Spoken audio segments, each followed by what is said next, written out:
मैं प्रेस के मित्रों कह देता हूं, आमतौर से कह देता हूं, मगर मित्र तो कहता हूं मगर मित्रों का काम ये नहीं करते। इनके मित्र दूसरे हैं जो 24 घंटा टीवी पे आते हैं।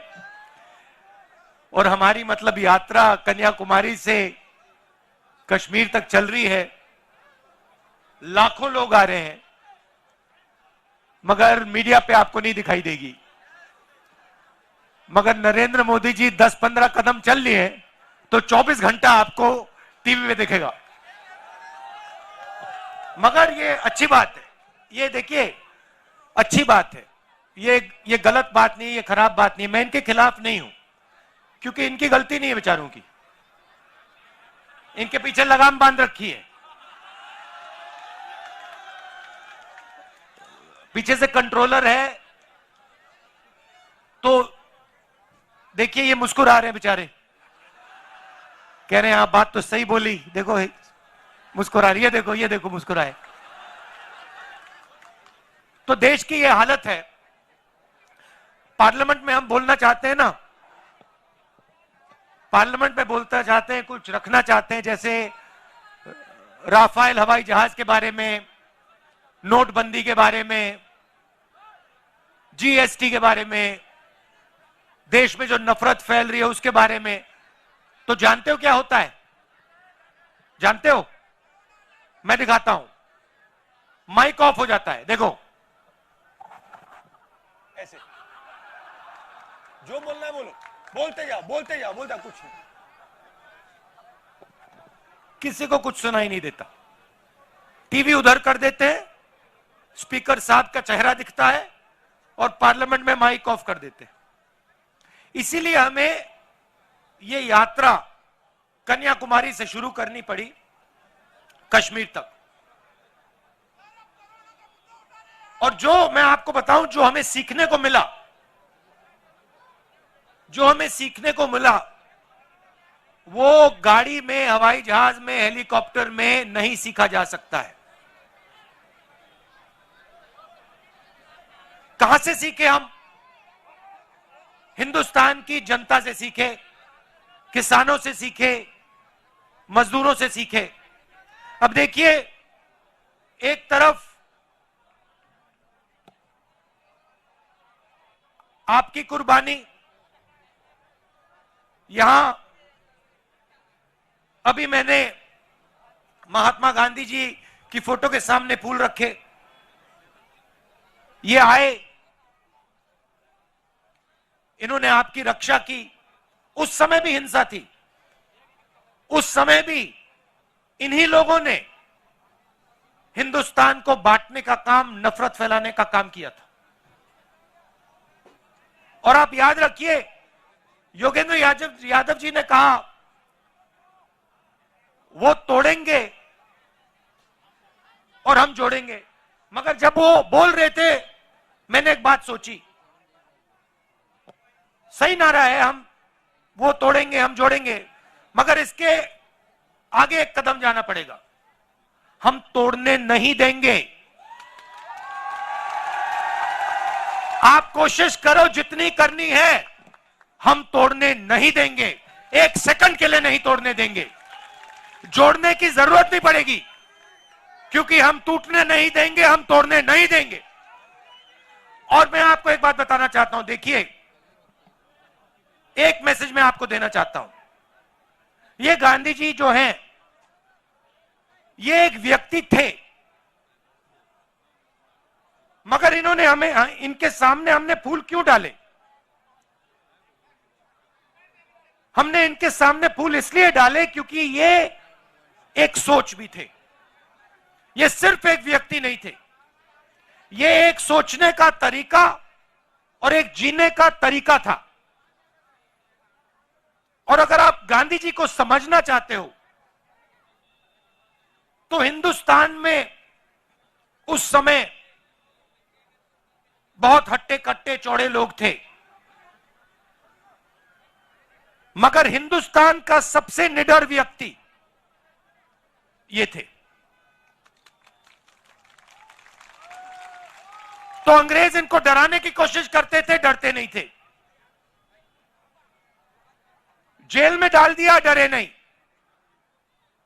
3 गोली छाती में मार दी, तब भी नहीं डरे। इसीलिए हम इनके सामने फूल रख रहे हैं। तो मैं आपको एक ही मैसेज देना चाहता हूं, देखिए कुछ भी हो जाए, आपको किसी से नहीं डरना है, नहीं डरना है।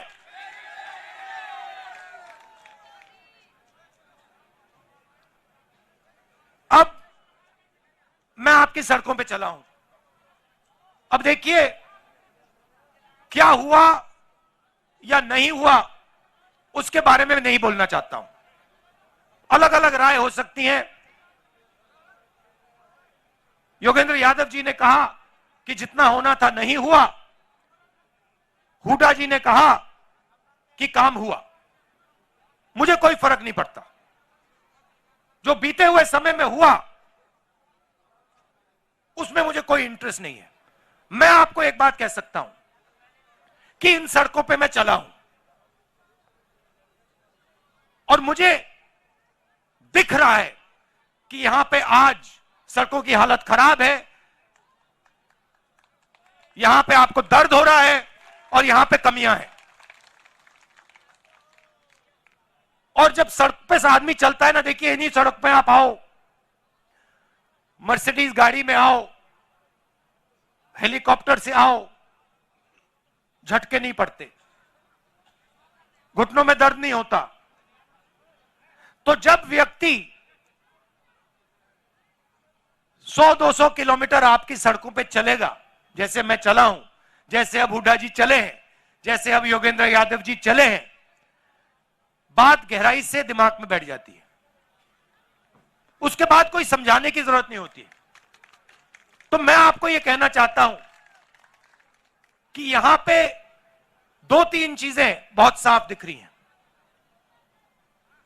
यहां पे आपको शिक्षा के इंस्टीट्यूशंस की जरूरत है, कॉलेजेस की, यूनिवर्सिटीज की जरूरत है। यहां पे आपको अस्पतालों की, मेडिकल कॉलेजेस की जरूरत है।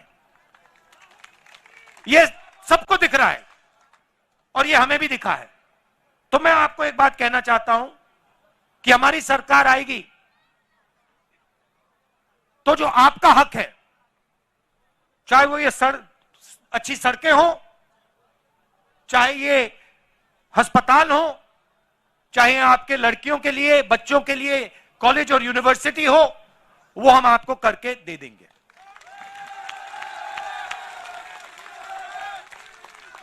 मैं ये भी नहीं कह रहा हूं कि ये 2 दिन में हो जाएगा। मुझे झूठ बोलना अच्छा नहीं लगता है, समय लगेगा, मगर हमारी नीयत साफ है और हम आपको करके दिखा देंगे।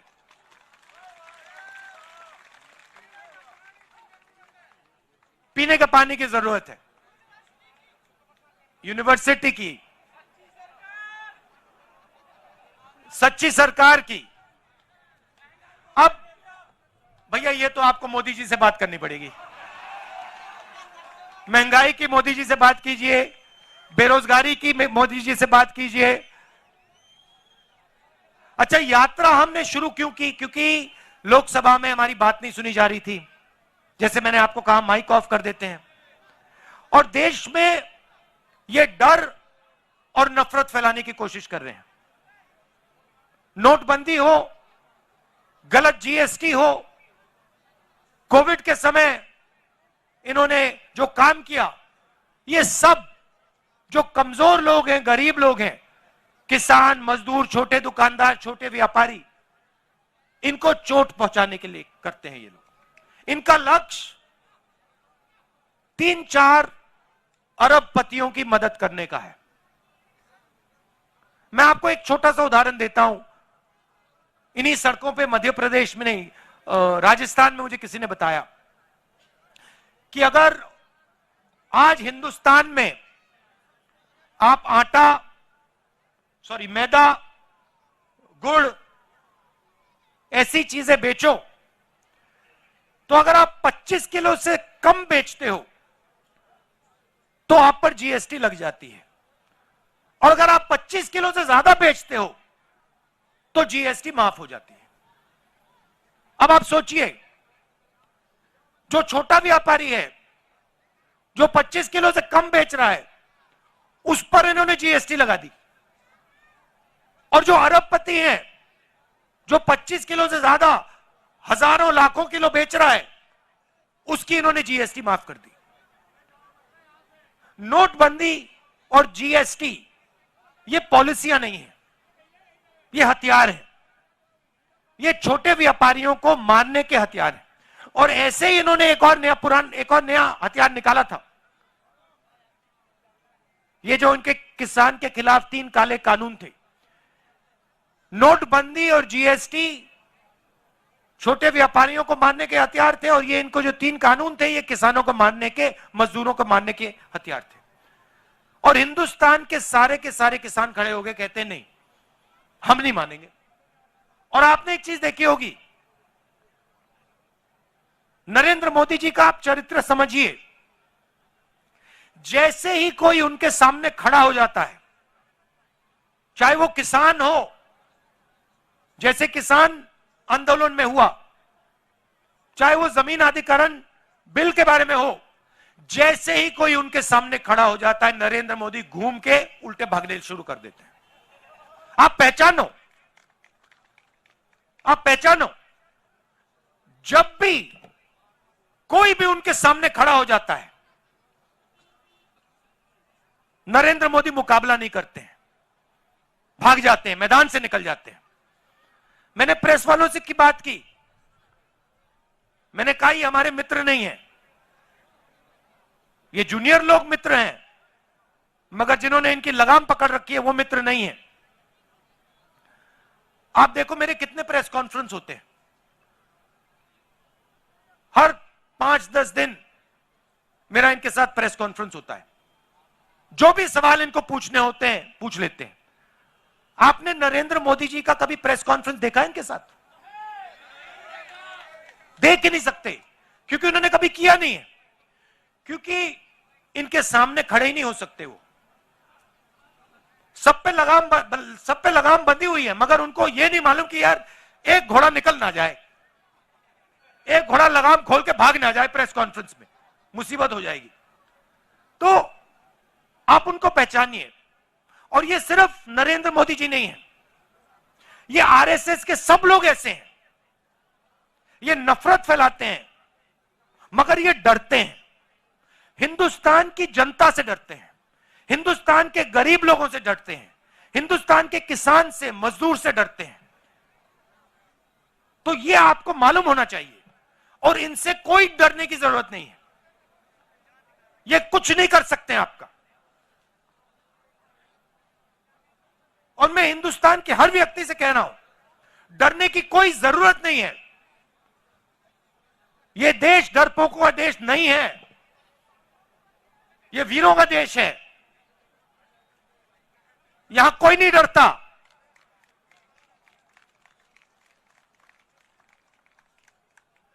और यह यात्रा ने दिखाया है, कन्याकुमारी से यहां तक आए हैं हम। कितने किलोमीटर हो गए वेनु जी? 3000 किलोमीटर हो गए, 3000। और मैं अकेला नहीं चला हूं, हजारों लोग चले हैं। हमारे साथ एक 90 साल का व्यक्ति चल रहा है, 90 साल का, सबसे सामने चलता है, किसी से नहीं डरता। वो है हिंदुस्तान। तो इस यात्रा ने दिखाया है कि यह देश किसी से नहीं डरता है, अपने भविष्य से नहीं डरता। और एक दिन, जिस दिन यह खड़ा हो गया एक साथ, जिस दिन यह देश एक साथ खड़ा हो गया, उस दिन यह पूरी की पूरी नफरत, हिंसा सब खत्म हो जाएगी। और यह भी मत सोचो कि यह दिन बहुत दूर है, यह दिन दूर नहीं है, यह दिन आने वाला है, जब एक बार फिर यह देश मिलकर भाईचारे के साथ, मोहब्बत के साथ एक साथ आगे बढ़ेगा। हम तोड़ने नहीं देंगे। सवाल नहीं उठता। जितनी कोशिश करनी है करो, तोड़ने की कोशिश करो। इस देश को हम तोड़ने टूटने नहीं देंगे। खत्म।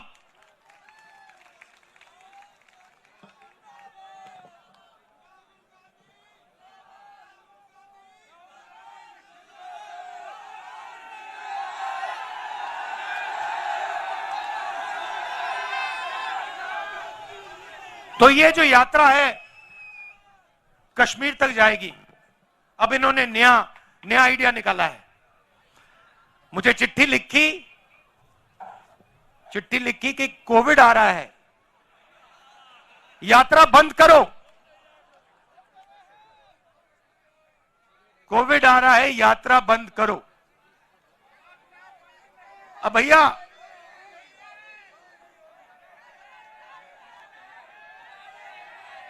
मतलब अब देखिए, अब यात्रा को रोकने के लिए बहाने बन रहे हैं। अब मास्क पहनो, यात्रा बंद करो, कोविड फैल रहा है, सब बहाने हैं। हिंदुस्तान की शक्ति से, हिंदुस्तान की सच्चाई से ये लोग डर गए हैं। ये सच्चाई है। और देखिए यात्रा में, आप देखिए मैं आपको मजेदार बात बताता हूं। यात्रा में अब हम 100 दिन से ज्यादा चले हैं।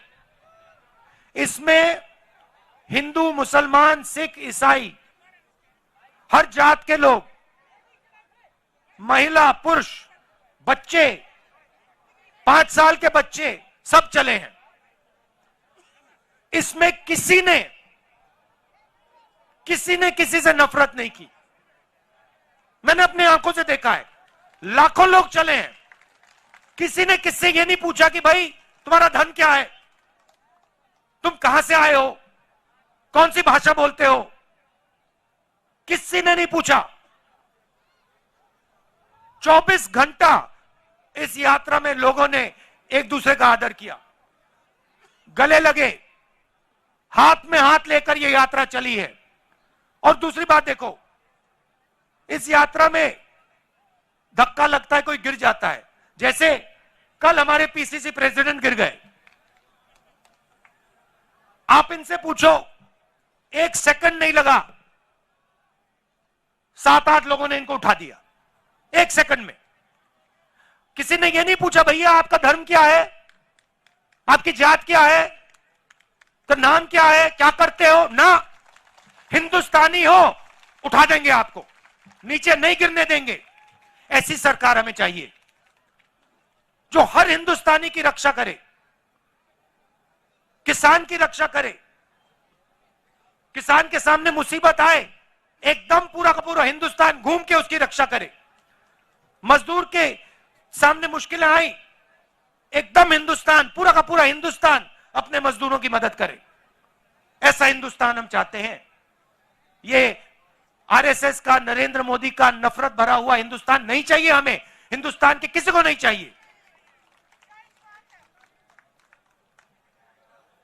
बहुत क्लियरली मैंने बोला, आपकी नफरत के बाजार में हम मोहब्बत की दुकान खोल रहे हैं। और ये मैंने आपको मैसेज दिया है। ये आप मत सोचो कि सिर्फ राहुल गांधी दुकान खोल रहा है, मोहब्बत की दुकान खोल रहा है ना। मैं आपको कह रहा हूं, आप सबको कह रहा हूं, हिंदुस्तान के हर युवा को कह रहा हूं, हर किसान को, हर मजदूर को, हर छोटे दुकानदार को, आप मोहब्बत की दुकान खोलो। नफरत के बाजार में मोहब्बत की दुकान खोलो। भाई भाई के साथ मोहब्बत की बात करें। एक दूसरे से आप मोहब्बत, प्यार से बात करो, गले लगो। यही देश की शक्ति है, यही देश को आगे ले जाएगा। तो आप सबका दिल से धन्यवाद करना चाहता हूं। और जो आपने मुझे मैसेज देना था, वो मैसेज मैं समझ गया हूं। वो मैसेज मेरे साथ जाएगा वापस और उसका नतीजा आपको दिखेगा। बहुत बहुत धन्यवाद। जय हिंद, नमस्कार।